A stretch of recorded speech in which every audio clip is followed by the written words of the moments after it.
Baca lagi. Kawan-kawan baca dimanapun Anda berada. Siapkan posisi nyaman, fokuskan pendengaran, mari baca teks dan suara.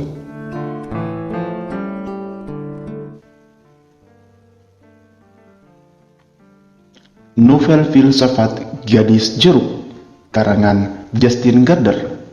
Bab kedua, bagian keempat. Aku dicaci makinya dan itu tidak salah. Tapi kemudian dia mendapatkan kembali rasa humornya dan setengah menghibur, setengah mengejek. Dia berkata, "Boleh saya minta satu jeruk? Maaf, hanya itu yang bisa kuucapkan, maaf." Persis pada saat tram berhenti di kafe Moon House di Frogner, pintu terbuka. Dalam kebingungan, aku mengangguk kepada orang yang ada di depan mataku, tampak seperti seorang gadis jeruk yang sangat supranatural. Dan saat berikutnya, dia menyambar satu jeruk dari tumpukan yang goyah di tanganku dan menghilang ke jalan layaknya peri dalam dongeng. Tram menyentak lagi dan maju mendaki Frognerville. "Boleh saya minta satu jeruk, George?" Padahal semua jeruk yang ada di tanganku dan di kantongku juga yang berserakan di lantai tram itu adalah miliknya. Sekarang tangankulah yang penuh dengan jeruk, tapi jeruk yang bukan milikku. Aku merasa seperti seorang pencuri jeruk yang jahat. Satu atau dua penumpang yang menyebut demikian juga dalam komentar kecil yang dimasukkan sebagai lelucon. Dan aku tidak bisa ingat apa yang ada di dalam pikiranku saat itu. Tapi aku melompat turun dari tram pada pemberhentian selanjutnya, yaitu di Frogner Place. Begitu turun dari tram, satu-satunya pikiran yang tersisa di benakku adalah untuk membuang semua jeruk itu di suatu tempat. Aku harus melangkah hati-hati seperti pemain akrobatik meniti tali yang terbentang tinggi agar tidak menjatuhkannya. Meski demikian, salah satu jeruk tetap saja jatuh di atas trotoar, dan tentu saja aku tidak bisa mengambil risiko membungkuk untuk memungutnya. Tak lama kemudian, dari kejauhan, kulihat seorang ibu sedang mendorong kereta bayi di depan toko ikan tua itu. Kamu tahu? Toko yang ada di Frogner Place. Ya, mungkin saja toko itu sudah tidak ada lagi sekarang. Kuhampiri ibu itu pelan-pelan, dan persis ketika aku lewat di samping kereta bayinya, aku mengambil kesempatan untuk menumpahkan semua jeruk itu di atas tutup kereta berwarna pink tersebut, termasuk jeruk yang ada di dalam kantongku. Tindakan itu hanya butuh waktu 1 atau 2 detik. Kamu mestinya melihat ekspresi wajah ibu itu, George. Aku merasa harus mengucapkan sesuatu, jadi aku mohon agar dia sudi sedikit berbaik hati menerima hadiah kecil dariku untuk si bayi itu, karena dengan kedatangan musim dingin yang semakin dekat, anak itu perlu mendapatkan vitamin C yang cukup. Aku tahu bahwa itu baik untuknya, tambahku, karena aku seorang mahasiswa kedokteran. Tidak diragukan bahwa dia pikir aku ini tidak sopan. Barangkali dia pikir aku sedang mabuk. Dia pasti tidak percaya aku adalah mahasiswa kedokteran. Tapi aku sudah lari pontang-panting menuruni Frognerville. Lagi-lagi hanya ada satu pikiran dalam benakku. Aku harus menemukan si gadis jeruk itu lagi. Aku harus mencari dia sesegera mungkin dan meminta maaf. Aku tidak tahu seberapa baik kamu mengenal bagian kota itu. Tapi tidak lama setelah itu, dengan nafas terengah-engah, aku tiba di persimpangan Frognerville, gerbang Frederick Starks, Elisenbergville, dan gerbang tua Lovensky, tempat gadis misterius tadi turun dari tram dengan satu jeruk di tangannya. Keadaannya sama seperti jika aku berdiri di Place del Etoli di Paris. Begitu banyak jalan yang bisa dipilih, dan gadis jeruk itu telah lenyap. Aku mondar-mandir di Frogner selama berjam-jam sore itu. Kususuri ke atas sampai ke stasiun pemadam kebakaran di Briskeby dan turun sampai ke klinik palang merah yang tua. Dan setiap kali kulihat sesuatu yang agak mirip dengan mantel kulit oranye, kurasakan jantungku berdegup keras, tapi gadis yang kucari seolah telah menguap. Beberapa jam kemudian, Terpikir olehku bahwa perempuan muda yang telah kubikin marah tadi mungkin telah terpajang dengan aman di sebuah jendela di Alexanderville, diam-diam memerhatikan seorang mahasiswa muda berlarian naik turun jalan itu seperti pahlawan kebingungan dalam versi film dari sebuah dongeng yang penuh aksi. Sang pahlawan itu tidak bisa menemukan putri yang dicari-carinya. Dia tidak putus asa, tapi sama sekali tidak bisa menemukan jejaknya. Namun, seluruh film itu seakan-akan macet dalam satu putaran. Di suatu tempat, kulihat beberapa kulit jeruk segar di tempat sampah. Aku memengutnya dan mengendusnya, tapi jikapun itu benar-benar dimiliki si gadis jeruk, itu adalah jejak terakhir yang ditinggalkannya. Sepanjang sisa malam itu, aku tidak memikirkan hal lain kecuali gadis bermantel oranye itu. Aku telah tinggal di Oslo seumur hidupku, tapi aku tidak pernah melihat dia sebelumnya. Aku yakin tentang itu. Itu membuatku makin bertekad untuk melakukan apa saja yang ku bisa untuk bertemu dia lagi. Seakan-akan dengan sebuah kekuatan magis, dia telah berhasil menyelinapkan dirinya di antara diriku dan seluruh dunia selain kami. Lagi-lagi, ku berpikir tentang jeruk-jeruk tadi. Apa yang akan dia lakukan dengan jeruk-jeruk itu? Apakah dia memang akan mengupasnya satu persatu dan memakannya sepotong-sepotong untuk sarapan atau makan siang misalnya? Pemikiran itu mengilhami aku. Bayangan bahwa dia barangkali sedang sakit dan sedang menjalani diet khusus juga menghampiri benakku dan membuatku tidak tenang. Akan tetapi ada kemungkinan lain. Barangkali dia akan membuat mousse jeruk untuk sebuah pesta yang dihadiri tamu sebanyak ratusan orang. Pemikiran itu sesegera membuatku cemburu karena mengapa aku tidak diundang ke pesta itu. Aku juga membayangkan bahwa barangkali ada ketidakseimbangan jenis kelamin di dalam pesta itu. Lebih dari 90 pria yang hadir, tapi hanya ada 8 perempuan. Kukira aku tahu apa sebabnya.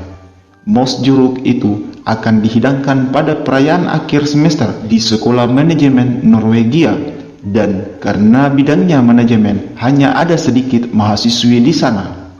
Ku coba menipis bayangan itu tidak tertahankan dan kurasa ada pelanggaran kesetaraan kesempatan di sekolah manajemen karena mereka belum menerapkan kuota untuk perempuan. Iya, tentu saja imajinasiku juga tidak bisa diandalkan.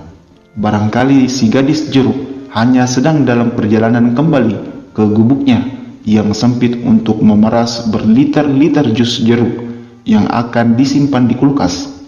Entah karena dia benci atau alergi pada jus yang diproduksi oleh perusahaan minuman dari konsentrat California murahan. Jus maupun mousse dalam bayanganku itu tidak terasa meyakinkan. Akan tetapi, tidak lama kemudian aku punya gagasan yang lebih meyakinkan.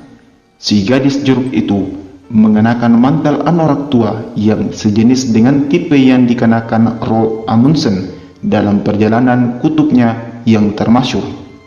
Sejak dulu, aku ini pintar membaca tanda-tanda dalam kedokteran itu disebut diagnostik, dan orang tidak pergi keliling jalan-jalan di Oslo dengan mengenakan mantel anorak tua, kecuali itu berarti sesuatu. Setidaknya tidak sambil membawa sekantong besar jeruk yang lezat. Aku tiba pada pemikiran bahwa si gadis jeruk itu pasti berencana untuk berski di Greenland dan setidaknya di dataran Hardangervidda. Kalau demikian, masuk akal jika dia membawa 8 atau 10 kilo jeruk. Tanpa itu, dia berisiko mati dalam kekurangan vitamin di tempat terbuka itu. Namun lagi-lagi kubiarkan imajinasiku mencari kemungkinan yang lebih baik. Bukankah anorak adalah sebuah kata dari bahasa Eskimo? Tentu saja dia akan pergi ke Greenland. Tapi bagaimana nasib perjalanannya ke Greenland saat ini? Apakah gadis misterius itu punya cukup uang untuk membeli setumpuk besar jeruk lagi? Dia hampir saja menitikkan air mata ketika dia kehilangan sekantong besar jeruknya. Dan tadi aku sudah menyimpulkan pula bahwa dia tentulah sangat miskin. Akan tetapi, tentu ada banyak variasi. Aku harus berusaha mengerti dan melihat fakta itu. Barangkali si gadis jeruk adalah anggota sebuah keluarga besar. Iya, mengapa tidak? Kita tidak bisa begitu saja mengasumsikan bahwa dia adalah seorang asisten perawat yang hidup sendirian di sebuah rumah kecil di seberang klinik Palang Merah. Barangkali dia adalah salah seorang anak perempuan dari sebuah keluarga besar pecinta jeruk. Sebuah keluarga yang sangat ingin kukunjungi.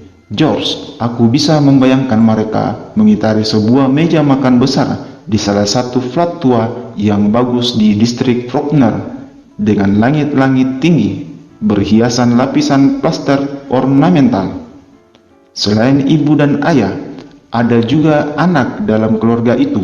4 perempuan dan 2 laki-laki selain si gadis jeruk itu sendiri.